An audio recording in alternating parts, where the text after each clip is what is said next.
There's a pile of corpses in my basement. The worst part is that I don't know how they got there.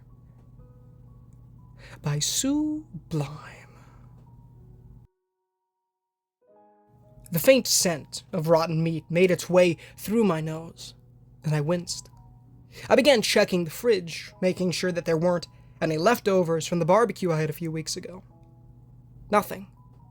I checked around the house for any rodents that might have gotten in and ended up dead. Still nothing. Just when I ran out of every excuse and went to call the exterminator, I passed by the basement. The smell had gotten stronger, like it was coming from downstairs. I let out a groan. The last thing I wanted was to go down. Using the flashlight on the back of my phone, I made my way down, the smell becoming nigh unbearable. I didn't even need to get down to the last floor to figure out where the smell came from. For a moment, I shined my light over the space of the basement. The next, I vomited, coating the dusty concrete below me. I froze, hunched over, my hand barely able to continue holding the phone. I knew what I saw, but I begged and prayed that my mind was playing tricks on me. With another look, I confirmed what I already knew. A pile of corpses. Forcing myself to continue looking, I realized that there was something much worse going on than just the corpses. There were at least 7 of them, but they were of varying degrees of decay and dismemberment. The man on top had remnants of life in him. His skin had just begun to turn gray, but a hint of color remained. Meanwhile, under him was someone. I couldn't tell what they were or how old they were. Their body was deteriorating, green skin flaying off as patches of blood seeped out. Worst of all, there were bite marks all across the body, pieces of flesh torn off completely. In fact, I couldn't find where their right arm was. Holding back the urge to puke once more, I immediately went to call 911 when something stopped me. There was a piece of paper underneath me. As I flashed the light on it, I could make out words. It was almost illegible, with only a couple of letters here and there, but enough to make out. Watch. It was only then that I finally noticed the camera propped up. I recognized it as the camera my mom gave to me when I entered my photography phase. Though, after I got a new one, I put it in a box where it collected dust. I guess this is where it ended up. I swallowed back the fear I had and went to pick up the camera. My hands hovered above it, like touching it would cause a trap to spring on me. The moment I grabbed it, I sprinted up the stairs. For a moment, I thought the sound of me running up the steps didn't belong to me. As soon as I got out of the basement, I slammed the door behind me and put my weight against it. I expected something hard to ram the door in time, but it never happened. I slid down, my breathing gradually becoming less erratic. I glanced down at the camera, spinning it in my hands. After using my new camera for so long, I forgot how these operated.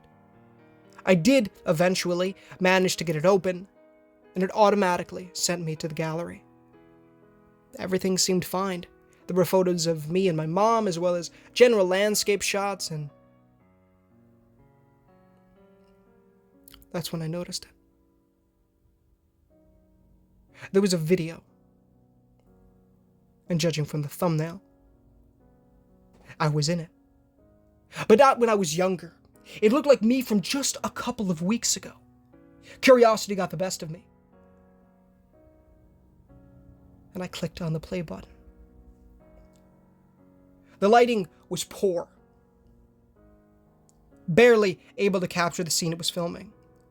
There was enough, however, to see what was happening. The pile of corpses was there, but there was nowhere as many bodies as the one I stood beside. Just as I thought nothing could get worse, I walked into frame. But That wasn't me. I never went to the basement, let alone recorded a video. And I sure as heck don't remember seeing the corpses any time before now. Hello! The voice was dang near close to mine, but something about it was wrong. The enunciation was different, and the timbre of it wasn't quite right. But it was still unmistakably mine. The doppelganger continued, a smile so genuine, yet so counterfeited made my stomach churn. If you found this video, Alex, then that means you also found my food. It motioned towards the carcasses, so nonchalantly I thought for a moment it didn't know they were dead. I do hope you haven't called the police, or anyone else, because you really want to hear this next part. Its fingers pressed together, bending so far that the skin connecting its ligaments began tearing. Yet no blood came out. Anyway, as you can see, I look just like you. Why, you ask? Well, let's make a deal, shall we? Despite knowing that this was just a video and that whatever this was couldn't react to me, I nodded. Keep my stash unknown to anyone and everyone. And I won't ruin your life. My eyes widened, immediately knowing what it meant.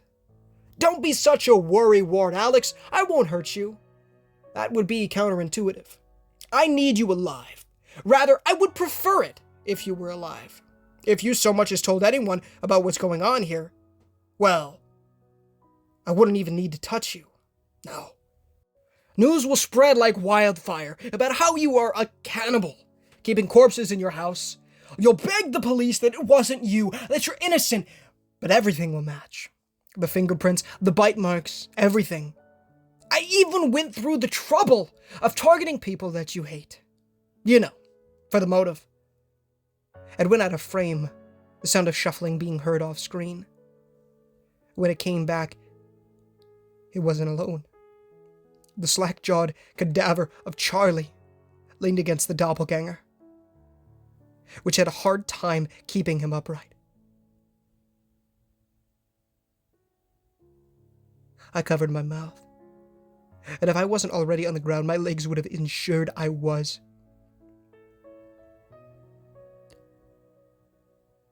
It raised his limp hand, making it wave back and forth. You hate Charlie, right? I mean, I would also be mad at someone who did it with my ex. He let go of him, a loud thud following. See? I'm on your side. All you have to do is deal with a little bit of smell, and I promise you, it'll be like nothing changed. The doppelganger smiled a toothy grin. It must have been gritting its teeth extremely hard because suddenly a tooth fell off. It scoffed, rolling its eyes. These things, always falling off. Bending down, the doppelganger returned, holding the loose tooth between two fingers. After forcing it into the free spot in its mouth, the monster continued, the leer. Bye now! Then the video ended. I sat, staring at the blank screen for a few minutes before finally forcing myself to stand. Rage suddenly came, surprising even me. I gripped the camera and slammed it on the ground, sending pieces of plastic flying every which way. I paced back and forth, practically tearing the hair off my shoulders. Eyeing the telephone, my hand reached out for it before stopping. I tried to make excuses to explain just what the heck I saw, but I knew it was useless. There was no explaining anything. That video was real. The corpses were real, and that thing that looked like me was real. I looked at the door to the basement before walking off. What else could I do? Every time I awoke, the smell of blood permeated the air to the point where I thought my nostrils might burst. I could tell the bodies were increasing every day, judging by the intensity of the scent, like an ocean of death. The tide of decay flowed throughout the house. Each time I passed by the basement, I would tell myself that I was going to do something about it. And each time I would walk right by, unable to muster the courage. At last, I stand, the basement door ajar. The first time I opened it, a hideous fragrance of rot washed past my face, taking my all not to pass out. This was it. The only chance I had at escape. I was out of options. Calling the police would have me labeled insane and a liar. Running would prove my guilt, and I would be known as a cannibal.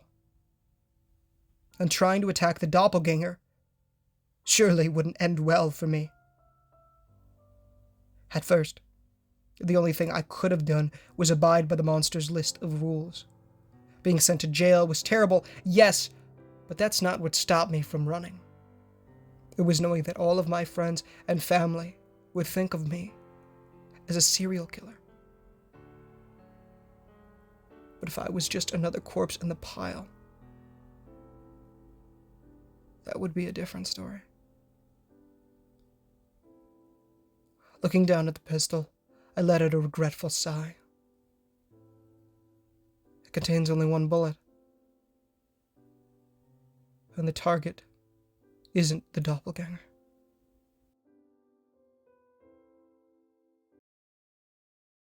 Hey guys, Ninja Gamer here. Thank you so much for listening to today's story. If you did enjoy, please feel free to leave a like on the videos. It does help the channel enormously and does get the gospel into people's feeds as well. Please consider subscribing, as we are trying to hit 10,000 subs by the end of the year. It would be a massive blessing from the Lord if you guys did so. Of course, if you haven't done so already, $1,000,000 questions on screen right now, description, pinned comment if you prefer to read it that way.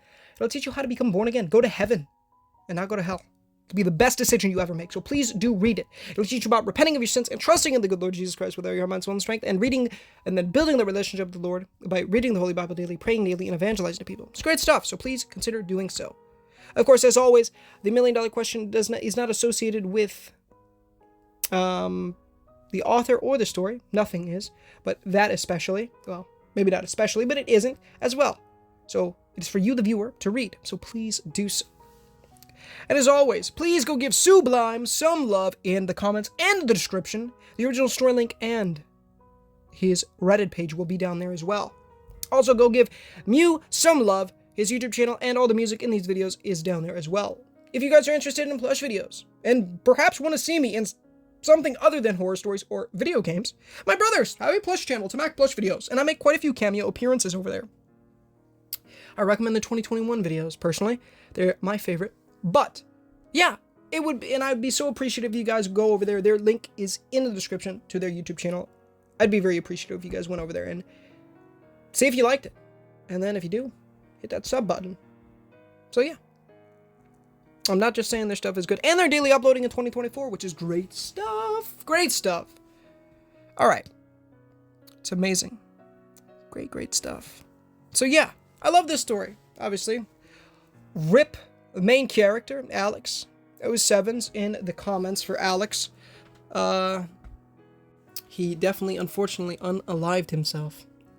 Big rips, as they say. Yeah, you know. A good story, though. Another one from Sublime, so I hope you guys enjoyed it. But until next time, guys, I'm going to leave it here. Stay tuned for streams tonight. I do believe we will be streaming. We're probably going to double up on plats today. That means we're going to be getting 2 today. Knocking out Tacoma and then Lost Words Beyond the Page, I believe it's what it's called. 2 quick plats. Because they're leaving PS Plus. So, let's knock those out. I've heard great things about Tacoma, though. People really like it. So, I'm excited. That's going to be the first one we hop into. And then we'll hop into the latter afterwards. Most likely. I love you guys. Thank you so much for watching. And until next time, guys, of course, do all the great stuff. Go check out all those things in the description and the comments. But until next time, guys, this is Ninja Gamer. Signing off.